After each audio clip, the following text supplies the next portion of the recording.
करेंगे stereo isomerism in complex compounds.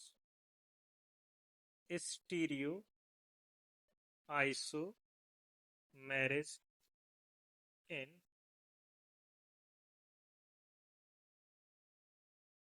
Complex compounds. समझना, पहले आइसोमेरिज्म को समझने से पहले आइसोमर समझते। अगर हम बात करें आइसोमर, तो आइसोमर दो या दो से ज्यादा ऐसे कंपाउंड्स को बोला जाता है जिनके मॉलिक्यूलर फॉर्मूला सेम हो। ये मॉलिक्यूलर फॉर्मूला क्या होता है? किसी कंपाउंड में प्रेजेंट एटम्स का एक्चुअल रेशियो कहलाता है मॉलिक्यूलर फॉर्मूला। एक्चुअल रेशियो बोला है, सिंपलेस्ट रेशियो नहीं। सिंपलेस्ट रेशियो को एम्पेरिकल फॉर्मूला बोलते हैं, ये एक्चुअल रेशियो को मॉलिक्यूलर फॉर्मूला कहा जाता है। अगर दो या दो से ज्यादा ऐसे कंपाउंड जिनका मॉलिक्यूलर फॉर्मूला सेम हो तो उन्हें आइसोमर कहते हैं और इस फिनोमेना को आइसोमेरिज्म कहा जाता है। अब सुनना, यहां पर आइसोमेरिज्म दो तरह की होती है। एक को बोलते हैं स्ट्रक्चरल आइसोमेरिज्म और दूसरे को बोलते हैं स्टीरियो आइसोमेरिज्म। स्ट्रक्चरल आइसोमेरिज्म कैसे पहचानेंगे कि स्ट्रक्चरल है? तो यहां पर एक ही पॉइंट याद रखना है कि कनेक्टिविटी शुड बी डिफरेंट। ये कनेक्टिविटी क्या है?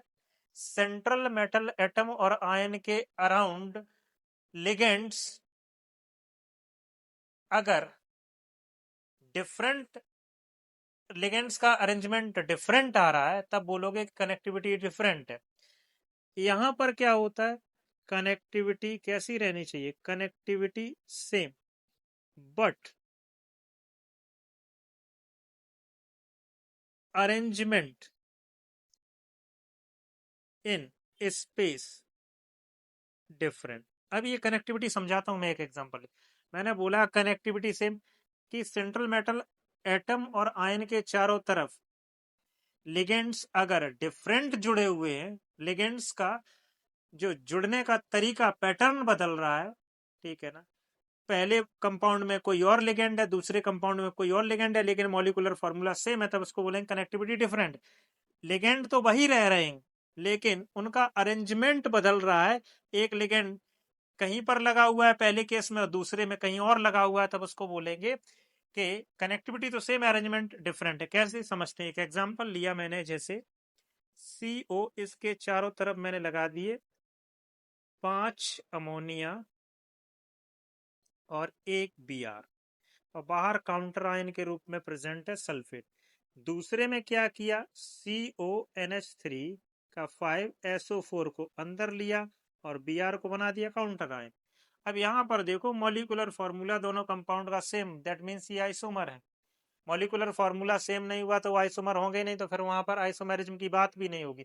मॉलिक्यूलर फॉर्मूला सेम होना चाहिए। Molecular formula same. अब यहाँ पर देखो एक CO सेंट्रल मेटल एटम के अराउंड 5 अमोनिया और 1 Br लगा हुआ है। यहाँ पर देखोगे तो CO सेंट्रल मेटल एटम के अराउंड 5 अमोनिया तो लगे लेकिन साथ में एक SO4 सल्फेट लगा हुआ है। तो यहाँ पर लिगेंड सल्फेट और अमोनिया, यहाँ पर सल्फेट और ब्रोमाइड है, तो कनेक्टिविटी बदल गई क्योंकि लिगेंड बदल गया। कनेक्टिविटी बदलने का मतलब यही था कि सेंट्रल मेटल एटम और आयन के चारों तरफ, ठीक है ना, लिगेंड्स जो हैं वो बदल जाएंगे, तो कनेक्टिविटी बदल गई। अब कनेक्टिविटी सेम रहेगी, इसको कैसे समझते हैं?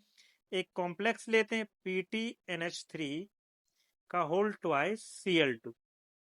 ध्यान से समझना। अब इसमें लिगेंड्स को 2 वे में अरेंज करते हैं। जैसे प्लेटिनम के चारों तरफ पहले मैंने रखा अमोनिया को एडजेसेंट पोजीशन, ये 90 डिग्री पोजीशन को एडजेसेंट पोजीशन या सिस पोजीशन कहा जाता है, ठीक है ना, जिस पर दोनों लिगेंड सेम हो 90 डिग्री पर, उस आइसोमर को सिस आइसोमर कहा जाता है। तो यहाँ पर ये 2 अमोनिया लगा दिए 90 डिग्री पर, यहाँ पर 2 बचे हुए Cl प्लेस कर दी। अब की बार क्या किया मैंने? एक अमोनिया को तो यही रखा, दूसरे को एंटी पोजीशन, ये anti 180 degree position anti position या ट्रांस पोजीशन कहलाती है, यहाँ पर एक लगा दिया हमने, बचा हुआ Cl, दूसरा Cl यहाँ पर। अब देखो यहाँ पर दोनों अमोनिया 90 पर है, यहाँ पर दोनों अमोनिया 180 डिग्री पर है। कनेक्टिविटी सेम, कैसे? प्लेटिनम के चारों तरफ 2 अमोनिया और 2 Cl यहाँ भी हैं, 2 अमोनिया 2 Cl यहाँ भी हैं, लेकिन यहाँ पर दोनों अमोनिया और दोनों Cl 90 डिग्री पर है और यहाँ पर दोनों अमोनिया दोनों Cl कितने 180 डिग्री पर, तो कनेक्टिविटी सेम रही लेकिन अरेंजमेंट क्या हो गया, बदल गया। ठीक है ना, अरेंजमेंट बदला तो स्टीरियो आइसोमेरिज्म, कनेक्टिविटी बदली तो स्ट्रक्चरल आइसोमेरिज्म। समझ में आ गया। अब हमें हेडिंग क्या हमारी, स्टीरियो आइसोमेरिज्म। तो स्टीरियो आइसोमेरिज्म की बात करेंगे तो इसमें हमारा सिर्फ अरेंजमेंट से लेना देना है, कनेक्टिविटी तो सेम ही रहेगी। अब ये अरेंजमेंट डिफरेंट है, ये कैसे देखेंगे। ठीक है ना, अरेंजमेंट डिफरेंट देखने के लिए, ठीक है, पहला केस है कि बॉन्ड एंगल। अब अगर हम बॉन्ड एंगल की बात ना करें उससे पहले अगर समझे जी, ठीक है ना, स्टीरियो आइसोमेरिज्म दो तरह की होती है, ज्योमेट्रिकल आइसोमेरिज्म और ऑप्टिकल आइसोमेरिज्म। इसमें देखना है अरेंजमेंट डिफरेंट। इसमें कैसे पता करेंगे अरेंजमेंट डिफरेंट, तो अरेंजमेंट डिफरेंट होने के लिए bond angle must be different. यहां पर क्या होगा बेटा, bond angle must be different. ठीक, बॉन्ड एंगल डिफरेंट होंगे तभी अरेंजमेंट डिफरेंट पॉसिबल होगा। और यहां पर अरेंजमेंट डिफरेंट होने के लिए पीओएस प्लेन ऑफ सिमेट्री, ठीक है ना, मस्ट बी एब्सेंट। यहां पर प्लेन ऑफ सिमेट्री एब्सेंट तो बोलोगे अरेंजमेंट डिफरेंट हो गया, यानी कि ऑप्टिकल आइसोमेरिज्म पॉसिबल होगी। यहां पर आप बोलोगे कि अगर बॉन्ड एंगल डिफरेंट है तो ज्योमेट्रिकल आइसोमेरिज्म पॉसिबल हो सकती। अब यहां पर हमें तीन कॉम्प्लेक्स की बात करनी है। अगर बॉन्ड एंगल्स की बात करें तो पहला टेट्राहेड्रल कॉम्प्लेक्स होता है, दूसरा स्क्वायर प्लेनर होता है और तीसरा ऑक्टाहेड्रल होता है। ठीक, टेट्राहेड्रल की बात करें तो सारे बॉन्ड एंगल कैसे होते हैं बेटा, बॉन्ड एंगल इक्वल होते हैं और आपको पता है 109.5 डिग्री के होते हैं। सारे बॉन्ड एंगल 109.5 डिग्री के हैं। ठीक, यहाँ पर सारे बॉन्ड एंगल कितने के हैं, 109.5 डिग्री के। इधर देख लो, सारे बॉन्ड एंगल कितने के हैं। ठीक है, बॉन्ड एंगल इक्वल्स होंगे, इक्वल यानी कि 109.5 डिग्री के होंगे। ठीक है, अब बॉन्ड एंगल अगर सारे सेम है, जैसे ये देखो आपके पास ये रही टेट्राहेड्रल ज्योमेट्री, सारे एंगल ये कितने के हैं, 109.5 डिग्री के। समझ रहे हो कि नहीं। तो आप किसी भी लिगेंड की पोजीशन, इसको उठा के यहाँ लगा दो, इसको उठा के यहाँ लगा दो, पहले भी ये, ठीक है ना, 109.5 डिग्री पर, हटा के कहीं पर भी लगाओगे तो भी ये 109.5 डिग्री पर रहेगा, मतलब अरेंजमेंट बदलेगा नहीं, क्योंकि बॉन्ड एंगल कैसे हैं, सेम। तो अरेंजमेंट यहाँ बदला नहीं टेट्राहेड्रल, तो यहाँ पर कभी भी जीआई पॉसिबल नहीं होगी, क्योंकि जीआई पॉसिबल होने, जीआई तभी पॉसिबल होगा जब अरेंजमेंट बदले। ठीक है, अब यहाँ पर अगर हम बात करें स्क्वायर प्लेनर में बॉन्ड एंगल दो तरह के मिलते हैं, 90 डिग्री और 180 डिग्री। तो यहाँ पर अरेंजमेंट बदल सकता है, बदल जाए ये जरूरी नहीं। यहाँ पर भी बॉन्ड एंगल 90 डिग्री और 180 डिग्री के मिलेंगे। आप स्क्वायर प्लेनर ज्योमेट्री देखना चाहते हो तो ये रहा, ये सेंट्रल मेटल एटम और आयन, ये देखो ये 90 डिग्री है और ये 180 डिग्री है। ठीक है ना, अगर दो ग्रुप 180 डिग्री एक बार 90 पर है, दूसरी बार 180 पे है, तो अरेंजमेंट बदल जाएगा। ऐसे ही अगर हम इसकी बात करें तो यहाँ पर भी ये होता है, ये देखो 1 2 3 4 5 ये आपस में 90 डिग्री, 1 2 3 4 5 ये आपस में 90 डिग्री, ये 180 180 180, तो यहाँ पर भी पोजीशन बदल सकती है क्योंकि बॉन्ड एंगल अलग अलग। तो यहाँ पर आप देखोगे ज्योमेट्रिकल आइसोमेरिज्म के लिए बॉन्ड एंगल डिफरेंट होने चाहिए, और बॉन्ड एंगल डिफरेंट होने के बाद आपको चेक करना पड़ेगा कि अरेंजमेंट बदल रहा है कि नहीं बदल रहा है। अब यहाँ पर अगर अरेंजमेंट बदलेगा, ठीक है, इफ अरेंजमेंट डिफरेंट, अगर अरेंजमेंट डिफरेंट हुआ तो वो क्लियरली विजिबल होगा, कोई टेंशन की बात ही नहीं, आपको दिखता हुआ नजर आएगा। ठीक है ना, तो इसमें अरेंजमेंट बदला, ठीक है ना, क्लियरली विजिबल, तो जीआई हो जाएगी, और अरेंजमेंट नहीं बदला तो जीआई पॉसिबल नहीं होगी। तो यहाँ पर अरेंजमेंट बदलेगा बॉन्ड एंगल अगर डिफरेंट होंगे, और बॉन्ड एंगल डिफरेंट होने के बाद अरेंजमेंट बदलेगा तो वो आपको दिखेगा। यहाँ पर पीओएस ऑप्शन। अब ये प्लेन ऑफ सिमेट्री क्या होती है, ध्यान से सुनना इस पॉइंट को, ऐसा इमेजिनरी प्लेन जो किसी भी कंपाउंड को दो इक्वल पार्ट्स में डिवाइड कर दे, और वो पहला हाफ पार्ट, ठीक है ना, पहला हाफ पार्ट, जैसे मैंने ये कंपाउंड लिया, ये ए और ये बी, तो ऐसा कोई प्लेन है जो इस कंपाउंड को दो इक्वल पार्ट्स में डिवाइड कर दे, बिल्कुल। यहां से अगर हम इसको काट दें, ठीक है ना, तो दो इक्वल पार्ट में डिवाइड हो गया, ठीक है ना। यहाँ पर ये ए इसकी मिरर इमेज, ये बी, ये बी इसकी मिरर इमेज। अगर ऐसा कोई प्लेन कंपाउंड में है जो दो इक्वल पार्ट्स में डिवाइड कर रहा है और पहला हाफ पार्ट दूसरे हाफ पार्ट की मिरर इमेज है, तो वो कंपाउंड बोला जाएगा कि उसमें प्लेन ऑफ सिमेट्री प्रेजेंट है। तो यहाँ पर पीओएस क्या है, प्रेजेंट। और अगर पीओएस गलती से भी प्रेजेंट हो गई तो वहां पर अरेंजमेंट क्या रहेगा, अरेंजमेंट अरेंजमेंट रहेगा सेम, और अरेंजमेंट सेम तो ऑप्टिकल आइसोमेरिज्म पॉसिबल नहीं होगी, क्योंकि कंडीशन है पीओएस वहां एब्सेंट होनी चाहिए, तभी अरेंजमेंट बदलेगा, और अरेंजमेंट बदलने का मतलब वहां पर ऑप्टिकल आइसोमेरिज्म पॉसिबल हो जाएगी। फिर से समझ लो ये दो पॉइंट। स्टीरियो आइसोमेरिज्म में कनेक्टिविटी सेम रहेगी, मतलब सेंट्रल मेटल एटम के चारों तरफ एक आइसोमर में जितने लिगेंड होंगे और जो भी लिगेंड होंगे वो दूसरे में भी वही लिगेंड रहेंगे, लेकिन उनका अरेंजमेंट बदलेगा। अब अरेंजमेंट बदलने, ठीक है, अब स्टीरियो आइसोमेरिज्म दो तरह की है, जीआई और ओआई। अब अरेंजमेंट कैसे देखें, जीआई में देखोगे बॉन्ड एंगल, पहली कंडीशन तो बॉन्ड एंगल अलग अलग होने चाहिए, बॉन्ड एंगल सेम है तो कभी भी लिगेंड को उठा के शिफ्ट करते रहो, कोई फर्क नहीं पड़ेगा, मतलब अरेंजमेंट नहीं बदलेगा, जीआई पॉसिबल। अब इन दोनों में ऑक्टाहेड्रल और स्क्वायर प्लेनर में बॉन्ड एंगल डिफरेंट होते हैं, तो अब यहाँ पर आपको देखना पड़ेगा अरेंजमेंट बदल रहा है कि नहीं बदल। बॉन्ड एंगल अलग अलग होने से ही ये नहीं सेटिस्फाइड हो जाता है कि यहाँ पर अरेंजमेंट बदलेगा ही, वो देखना पड़ेगा। और यहाँ टेंशन की बात नहीं, वो आप अगर बदलेगा तो आपको बदलता हुआ दिखेगा। यहाँ पर अरेंजमेंट बदलता हुआ किसकी मदद से देखोगे, पीयूएस की मदद से। पीयूएस अब्सेंट तो अरेंजमेंट जरूर बदलेगा, और ऑप्टिकल आइसोमेरिज्म।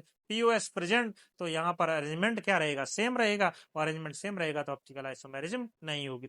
अब ध्यान से समझना, एक कंपाउंड था जिसको आपने ऐसे प्लेन से दो इक्वल पार्ट्स में डिवाइड कर दिया, जिसमें एक एक पार्ट दूसरे पार्ट की क्या आ रहा है मेरा, कंपाउंड एक ही है, लेकिन उसी के अंदर प्लेन ऑफ सिमेट्री प्रेजेंट है, ठीक है ना, मतलब एक आधा पार्ट दूसरे आधे पार्ट की मिरर इमेज, तब उसको बोलेंगे प्लेन ऑफ सिमेट्री। लेकिन एक कंडीशन ये भी होती है कि ये कंपाउंड ए है, कोई ए, ये ठीक है ना, ये कंपाउंड ए है और ये कंपाउंड बी है, ठीक है ना, ये कंपाउंड दोनों का मॉलिक्यूलर फार्मूला सेम, दोनों का मॉलिक्यूलर फार्मूला सेम, मतलब आइसोमर है, ठीक है ना।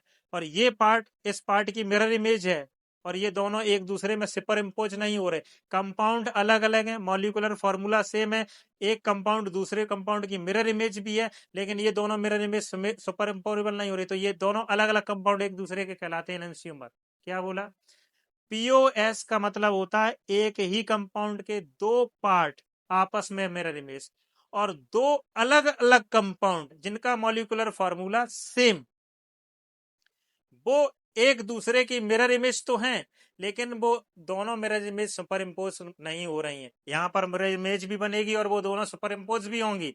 यहाँ पर दोनों कंपाउंड अलग, एक ही कंपाउंड आधा पार्ट दूसरे आधे पार्ट की मिरर इमेज और सुपर इम्पोज भी होंगी, वो आधा पार्ट दूसरे आधे पार्ट पर सुपर इम्पोज भी होगा, ठीक है ना। उठाओ, ठीक है ना, उठाने के बाद इसको पलट के रख दो, यहाँ से उठाओ पलट के रख दो, ये सुपर इम्पोज हो गया। लेकिन इसके केस में कंपाउंड अलग, कंपाउंड दूसरा अलग, दोनों मिरर इमेज हैं, दोनों का मॉलिक्यूलर फार्मूला सेम, लेकिन सुपर इम्पोज तब इसको बोलोगे एनंसियोमर। तो एनंसियोमर अलग चीज होती है, और प्लेन ऑफ सिमेट्री, ठीक है ना, ये अलग चीज होती है, एक ही कंपाउंड देखी जाती है, जबकि एनंसियोमर दो अलग अलग कंपाउंड होते हैं। अब चलो वन बाई वन करके हम सब में टेट्राहेड्रल और स्क्वायर प्लेनर, ठीक है, ऑक्टाहेड्रल में देखेंगे। आज जितने केस पॉसिबल हो सकते हैं हम करा देते हैं, ठीक है।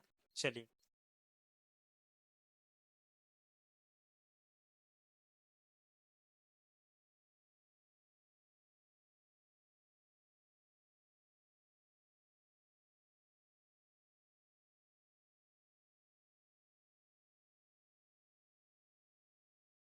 चलो सबसे पहले बात करते हैं टेट्राहेड्रल कॉम्प्लेक्सेस की। टेट्राहेड्रल कॉम्प्लेक्सेस, जो बोल रहे हो उस पर ध्यान देना, लिख रहे हो उस पर ध्यान मत देना, ठीक। इसमें G I not possible, because क्या सारे बॉन्ड इक्वल इक्वल थे, तो all positions are equivalent, equivalent और आइडेंटिकल, सारी पोजीशन एक जैसी होती हैं तो लिगेंड को इधर से उधर शिफ्ट करोगे, अरेंजमेंट नहीं बदलेगा, और जब तक अरेंजमेंट नहीं बदलेगा स्टीरियो आइसोमेरिज्म नहीं होगी, यानी कि बॉन्ड एंगल की बात कर रहे हो तो जीआई पॉसिबल नहीं होगी, क्योंकि जीआई के लिए बॉन्ड एंगल अलग अलग होने चाहिए, उसके बाद अरेंजमेंट बदलना चाहिए। अब आइए बात करते हैं ऑप्टिकल आइसोमेरिज्म।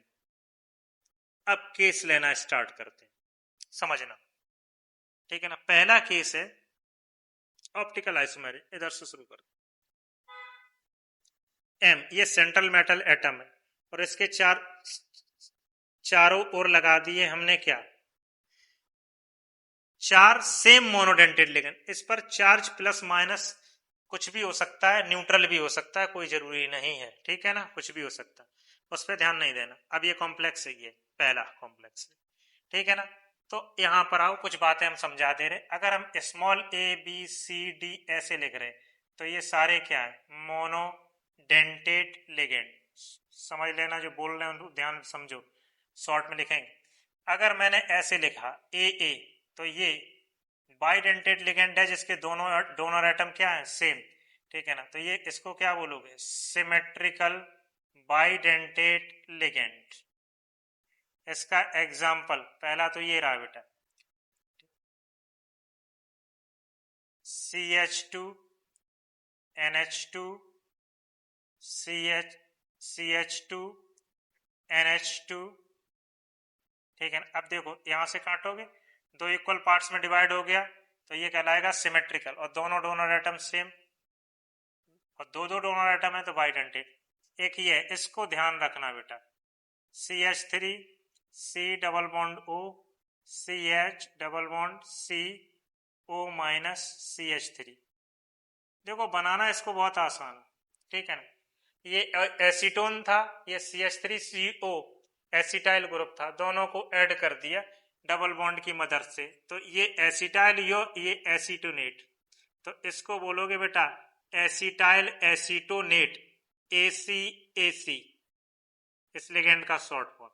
और ये है इथाइलिन डाइअमीन EN।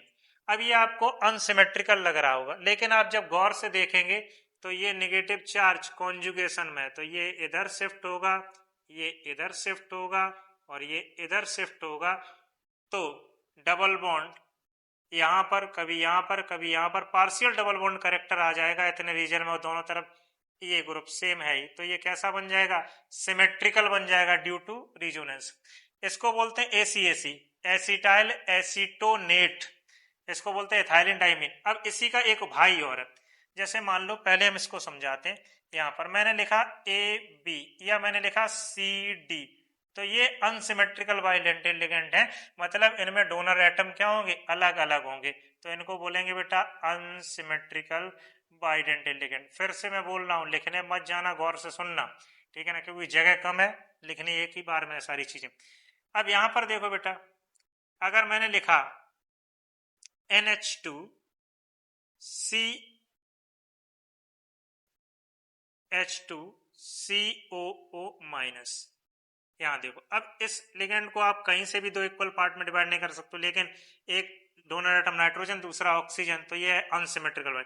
अब एक तो इसी का भाई है, एक तरफ हम क्या कर दें बेटा, C6H5 कर दें, और बाकी सेम रहने दें, ऊपर वाले को बना रहे हैं, बस एक जगह C6H5 कर दिया, CH3 की जगह CH double bond CO minus CH3। Conjugation यहां पर भी है तो रिजोनेंस यहां पर भी होगा, ये बॉन्ड तो इक्विवेलेंट हो जाएंगे सारे, लेकिन इधर देखो, अब ये कैसा होगा, सिमेट्रिकल या अनसिमेट्रिकल, इसको बोलते हैं बेंजोइल एसीटोनेटो, तो BZAC माइनस, ये दोनों है अनसिमेट्रिकल, इसको बोलते हैं बेटा GLY ग्लाइसिनेटो, ठीक है ना, या ग्लाइसिनेट। ये दोनों अनसिमेट्रिकल, ये दोनों बाइसिमेट्रिकल। तो ऐसे बहुत सारे होते हैं, मैंने तो दो एग्जांपल लेके आपको समझा दिया सिमेट्रिकल। तो मेरे समझने का मतलब, मैं ऐसे लिखूं तो मोनोडेंटेड समझ आना, ऐसे लिखूं तो सिमेट्रिकल बाइडेंटेड, ऐसे लिखूं तो अनसिमेट्रिकल बाइडेंटेड, ये मैंने कुछ एग्जांपल दे दिए। आओ, तो पहला कॉम्प्लेक्स ऑक्टाहेड्रल में, ऑक्टाहेड्रल का कोऑर्डिनेशन नंबर 4, ठीक है ना। अब 4 है तो यहां पर 4 मोनोडेंटेड लगा दिए, पहली कंडीशन। पहले मोनोडेंटेड लिगेंड से देखते हैं। अब OI चेक करने के लिए अरेंजमेंट बदलेगा कब? जब उसमें प्लेन ऑफ सिमेट्री अब्सेंट होगी। क्या होगी? प्लेन ऑफ सिमेट्री अब्सेंट, तो इसका मतलब आप समझ जाना कि उसमें क्या है, अरेंजमेंट डिफरेंट पॉसिबल है, और अरेंजमेंट डिफरेंट पॉसिबल, इसका मतलब वाई पॉसिबल होगी। अरेंजमेंट डिफरेंट देखने का तरीका है, बॉन्ड एंगल से देखोगे जीआई में बॉन्ड एंगल, ठीक है, अगर अलग अलग है उसके बाद अरेंजमेंट बदल रहा है तो जीआई पॉसिबल, और अगर प्लेन ऑफ सिमेट्री अब्सेंट है तो अरेंजमेंट डिफरेंट होगा तो वाई पॉसिबल। ये अरेंजमेंट डिफरेंट को चेक करने के तरीके हैं बॉन्ड एंगल्स और प्लेन ऑफ सिमेट्री। अब आओ, ये कंपाउंड बना, ये मान लो सेंट्रल मेटल एटम या आयन है, और इसके चारों तरफ हमने सेम लिगेंड लगा दिए ए। अब इसके पास प्लेन ऑफ सिमेट्री है। हाँ, एक बात और ध्यान रखना, चाहे सेंट्रल मेटल एटम या आयन हो, चाहे लिगेंड हो, सब स्फेरिकल एज्यूम किए जाते हैं। क्या? स्फेरिकल। अब ध्यान से रखना, ठीक है ना, अगर, ठीक है ना, दो लिगेंड सेम है तो दोनों के स्फेयर का साइज सेम होगा, दो लिगेंड डिफरेंट है तो दोनों के होंगे तो दोनों स्फेरिकल, लेकिन दोनों का साइज, ठीक है ना, डिफरेंट होगा। तो एक जैसे लिगेंड के स्फेयर का साइज सेम और डिफरेंट लिगेंड के स्फेयर का साइज डिफरेंट, बस तो सारे स्फेरिकल मान लेते हैं। चलो, अब सारे ये सेंट्रल मेटल एटम और चारों लिगेंड सेम है तो सबका स्फेयर का साइज सेम है। अब बताओ, कहीं से भी काटने पर ये दो इक्वल प्लेन में डिवाइड, दो इक्वल पार्ट्स में डिवाइड हो रहा है, बिल्कुल ऐसे काटोगे तो ये देखो, ये आधा कटेगा तो आधा बॉल दूसरे आधी बॉल क्या बन जाएगी? Mirror image. ऐसे ये भी मिरर इमेज हाफ पार्ट की, ये भी मिरर, और ये तो पूरा रहेगा जरूर पूरा, लेकिन ये ए है और ये भी ए, तो इसकी मिरर इमेज ये होगा, तो ये क्या बन जाएगा? Plane of symmetry. Plane of symmetry present तो अरेंजमेंट सेम, और अरेंजमेंट सेम तो ओ आई नॉट पॉसिबल। तो यहां पर आप क्या बोलोगे बेटा? पीओएस हमें मिला, ठीक है ना, पीओएस मिला, तो यहां पर, ठीक है ना, ऑप्टिकल आइसोमरिज्म नॉट पॉसिबल। ठीक, दूसरा केस लिया हमने MA3। अब ठीक है, नंबर कम करते हैं ए का और दूसरे लिगेंड का बढ़ाते हैं। ए का 3 किया और एक मोनोडेंटेट लिगेंड दूसरा लगा। चार्ज कुछ भी हो सकता है और नहीं भी हो सकता है, हमें उस पर ध्यान नहीं देना। अब आ जाओ बेटा, ठीक है ना, अब बताओ 3 ए लगाने, कहाँ लगा दें? एक ए, दूसरा ए, तीसरा ए और एक बी लगा दिया। अब देखो, ठीक है, ए, तो हम जैसे ही ए लगाओगे हम ऐसे इस कंपाउंड को घुमा लें, ये ए आ गए और ये बी आ गया। अब ऐसे काट दें तो ये बी का आधा पार्ट दूसरे बी की, दूसरे आप पार्ट की मिरर इमेज, ये भी आधा आधा मिरर इमेज, आधा आधा मिरर इमेज, और ये क्या आ गए? ए आपस में मिरर इमेज बन जाए। तो यहाँ पर फिर क्या मिल जाएगी आपको? Plane of symmetry. Plane of symmetry मिल गई, मतलब अरेंजमेंट सेम रहेगा, नहीं बदलेगा। और अरेंजमेंट नहीं बदलेगा तो यहाँ पर ऑप्टिकल आइसोमेरिज्म भी नहीं होगी। आओ अगला केस, अब इसको 2 रखते हैं, अब ये 2 ये फिर लगा देते हैं। समझ रहे हो कि नहीं? अब आ जाओ फिर, अब तो आप समझ गए, फटाक फटाक से चलते चलो, ठीक है ना। ए बी लगाया तो ये ऐसे काटोगे, बी कट गए, ए और ए आपस में मिरर इमेज हो गए आएंगे, मतलब प्लेन ऑफ सिमेट्री प्रेजेंट, ठीक है ना। तो यहां पर फिर से पीओएस प्रेजेंट और ऑप्टिकल आइसोमेरिज्म नहीं होगी। अगला कंडीशन MA2BC, ठीक है ना। अब 3 डिफरेंट मोनोडेंटिन लिगेंड लगा। अब देखो, आप सोचो होगी कि नहीं होगी, फिर से समझते हैं।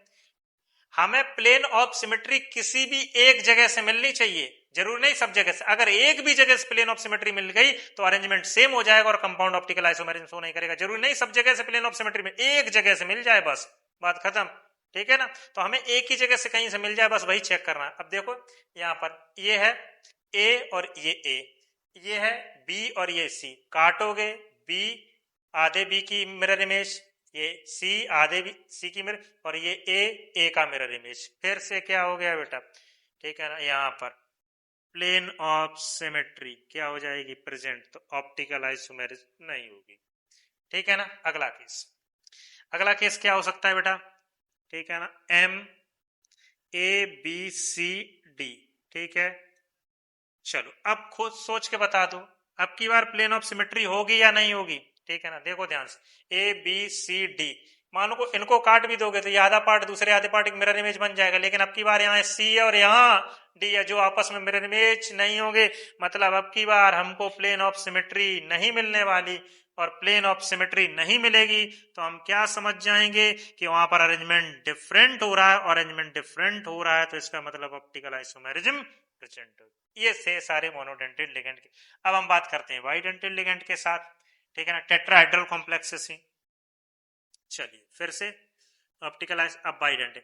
अब बाइडेंटेल लिगेंड में केस क्या पॉसिबल है, देखो बेटा, एम ए ए, एक बाइडेंटेल लिगेंड कितने लोन पेयर देगा, 2 लोन पेयर। तो एक बाइडेंटेल लिगेंड का कोऑर्डिनेशन नंबर 2, तो 2 का 4, और टेट्राहेड्रल में कोऑर्डिनेशन नंबर 4 हो गया, चारों सेटिस्फाइड हो गया, कोई दिक्कत नहीं। अब चलो चेक करते हैं, ठीक है ना। अब इसको बनाते हैं, ठीक है। पहले यहां पर इसमें विजिबल नहीं होगा, क्लियर, इसी में समझो। जैसे पहला बाइडेंटेल लिगेंड ऐसे लगाया, ये ए और ये ए, और ये आपस में जुड़ा हुआ बाइडेंटेड है, बना के दिखा दे रहे, लेकिन तुमको थोड़ा सा फील नहीं आएगा, समझाएंगे उसी में। ये रहा टेट्राहेड्रल मान लो, ठीक। तो एक बाइडेंटेल लिगेंड ये लगाया, कहां पर, ए ए, ये लगा बाइडेंटेड। बाइडेंटेड को जोड़ने का तरीका ये होता, ये लगा है, अजीब सा दिख रहा होगा, ठीक है ना, 2D में बना रहे, 3D डायग्राम, इसलिए इसमें समझो, ए ए आपस में ये जुड़ा, ठीक है ना, और दूसरा ए ए आपस में इधर जुड़ा, जुड़ा, ये देखो समझ लो, आपस में एक इधर जुड़ा और एक इधर जुड़ा, समझ गए कि नहीं, जुड़ गया। अब बताओ प्लेन ऑफ सिमेट्री होगी, बिल्कुल होगी। यहां से काटा, ये ए आधे आधे की मिरर इमेज बन जाए, और यहां पर ए और ये ए, कैपिटल ए दोनों ये सेम है, कैपिटल ए की बात कर, तो ये कैपिटल ए इस ए की मिरर इमेज हो जाएगा, और मिरर इमेज होगा तो वैसे ही प्लेन ऑफ सिमेट्री क्या बोलोगे बेटा, पीओएस प्रेजेंट। और पीओएस जब जब प्रेजेंट होगी तो वहां अरेंजमेंट सेम रहेगा, अरेंजमेंट नहीं बदलेगा तो वहां पर स्टीरियो, यानी कि प्लेन ऑफ सिमेट्री से किसका अरेंजमेंट चेक करते हैं, ऑप्टिकल आइसोमेरिज्म का।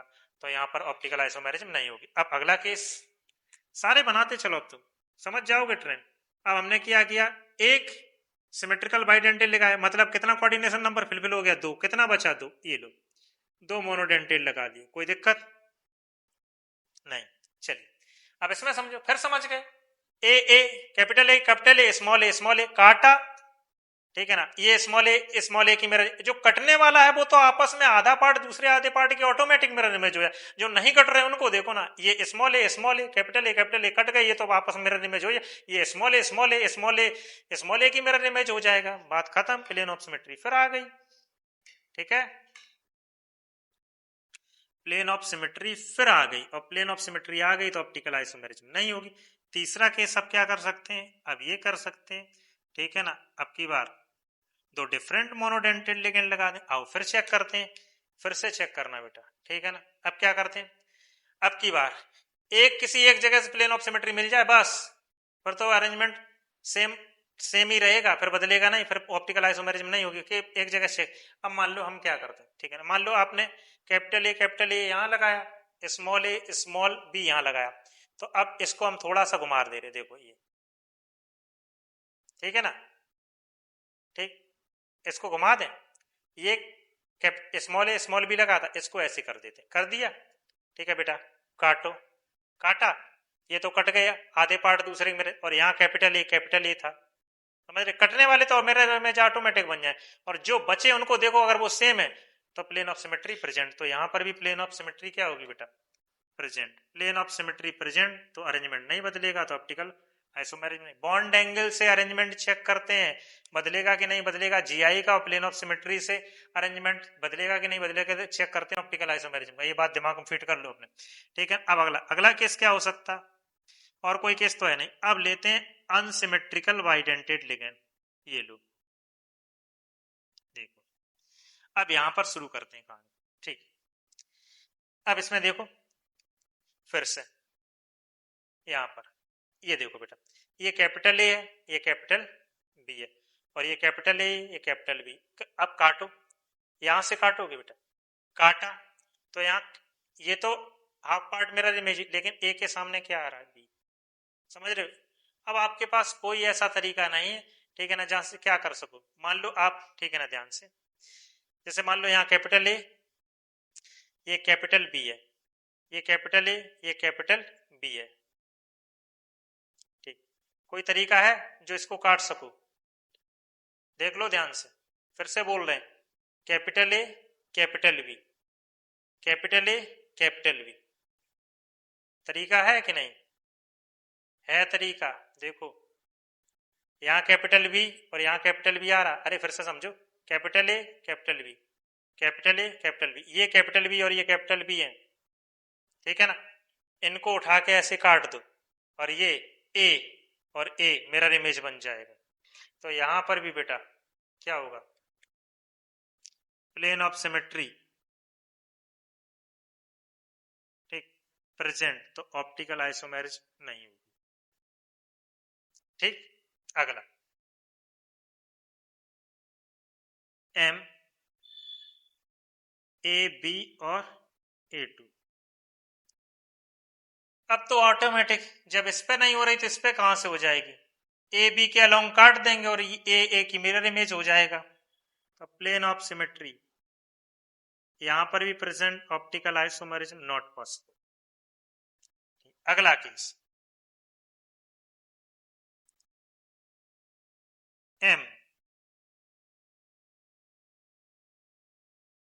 ए बी ए बी। अब देखो यहां से ध्यान से, ठीक है, यहां पर, ठीक है ना, ये ए बी है, ये ए बी है, ठीक है ना। अब यहां कहीं से भी काटो, एक कैपिटल ए एक स्मॉल ए, तो इस केस में कहीं से भी काटोगे, ठीक है ना, तो अगर मान लो ए बी के अलोंग काट दिया, कैपिटल ए बी के अलोंग, तो स्मॉल ए स्मॉल बी की मिरर इमेज नहीं बन पाएगा, और नहीं बनेगा तो फिर यहां पर क्या हो जाएगा, पी ओ एस एब्सेंट, तो ऑप्टिकल आइसोमेरिज्म यहां प्रेजेंट हो। अगला और लास्ट केस देखना ध्यान से,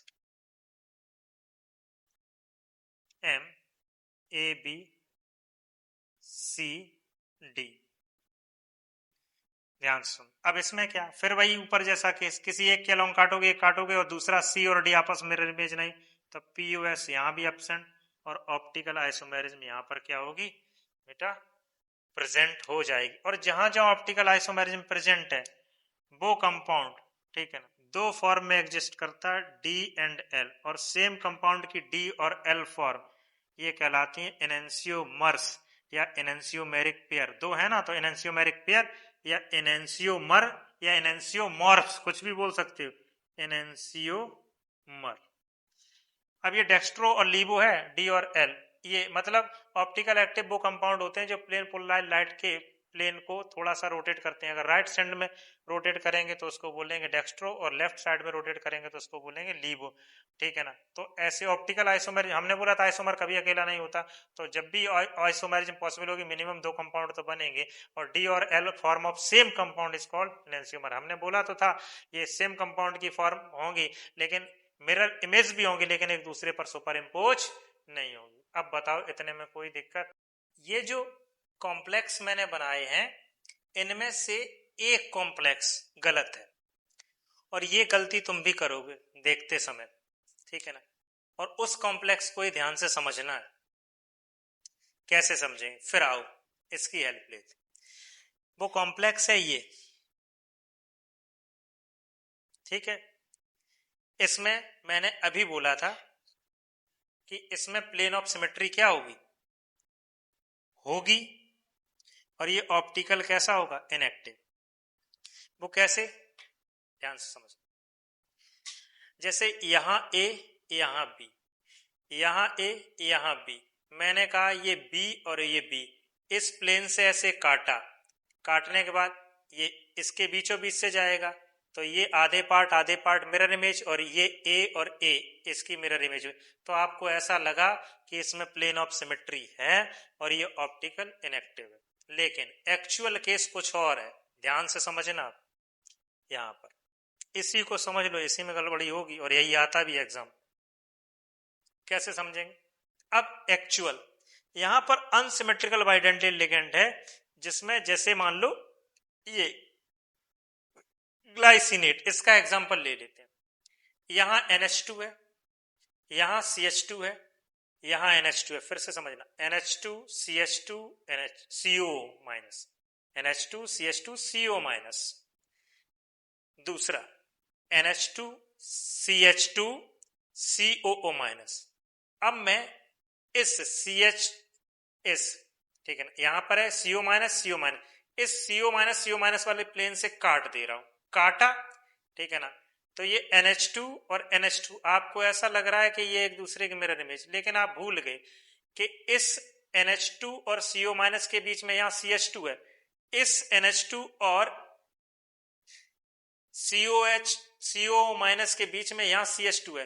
तो ये CH2 और ये CH2 कभी भी आपस में मिरर इमेज नहीं बनेंगे, ठीक है ना। ये भले ही मिरर इमेज बन जाए NH2 लेकिन ये CH2 जो इस NH2 और CO माइनस के बीच में लगा है, और ये CH2 जिस NH2 और CO माइनस के बीच में लगा है, ये मिरर इमेज नहीं बन पाएंगे। तो इसमें प्लेन ऑफ सिमेट्री एब्सेंट होगी। फिर से यहां से काटा, ठीक है ना, CO माइनस काटा, NH2 भले ही प्लेन मिरर इमेज बन जाए, लेकिन ये CH2 और ये CH2 एक दूसरे की मिरर इमेज नहीं बनेंगे। तो यहां पर प्लेन ऑफ सिमेट्री क्या बोलोगे बेटा? एब्सेंट।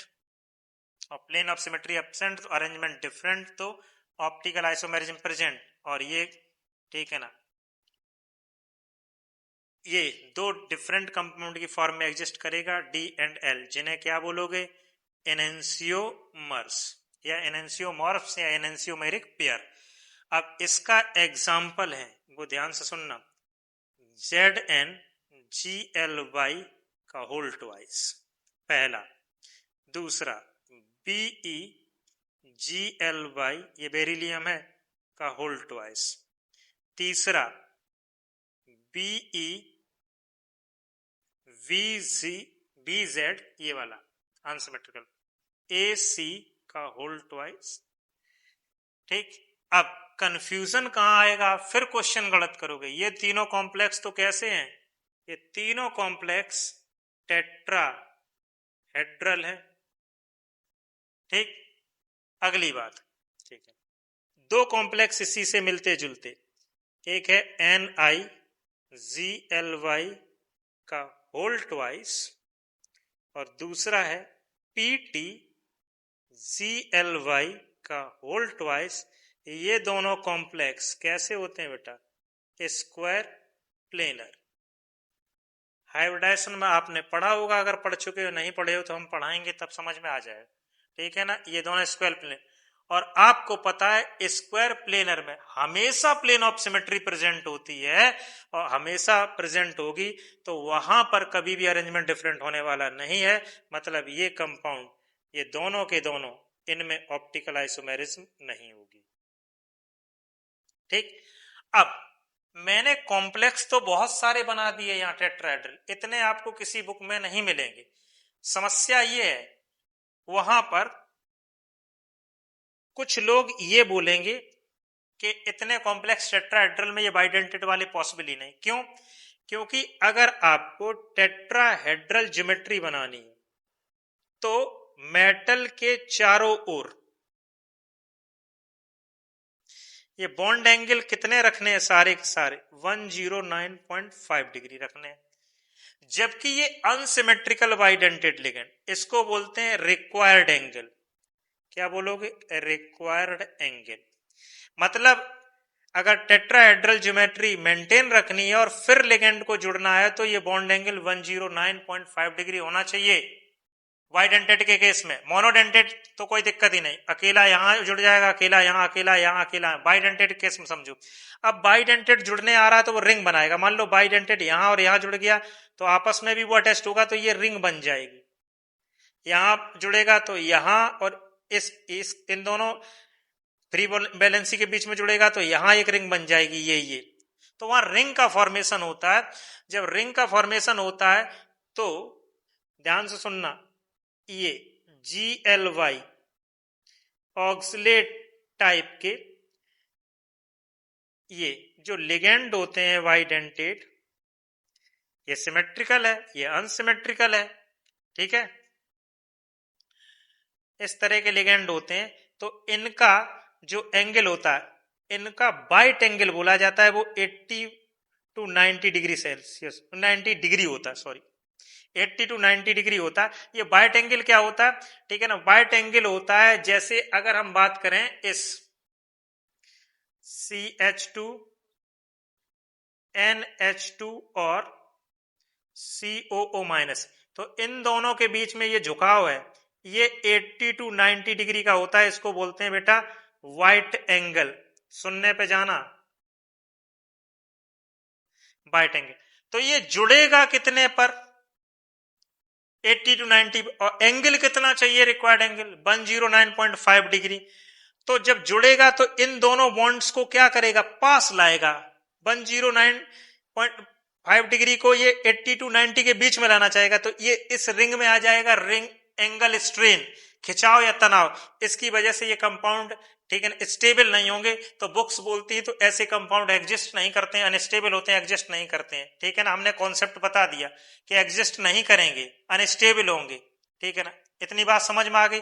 तो ये सारे कॉम्प्लेक्स जरूरी नहीं पॉसिबल हो, ठीक है ना। उसका कारण ये रिक्वायर्ड एंगल और वाइट एंगल के कारण होने वाला एंगल स्ट्रेन है, ठीक। लेकिन अगर फिर भी एग्जाम में बोल दिया जाए कि ये कॉम्प्लेक्स है और इसमें ज्योमेट्रिकल या ऑप्टिकल आइसोमेरिज्म पॉसिबल होगी कि नहीं होगी, तो आपको ये नहीं सोचना है कि ये कॉम्प्लेक्स एग्जिस्ट करेगा या नहीं करेगा, बस आंसर दे देना, अपना कॉन्सेप्ट लगाना और आंसर दे देना है, सीधी बात।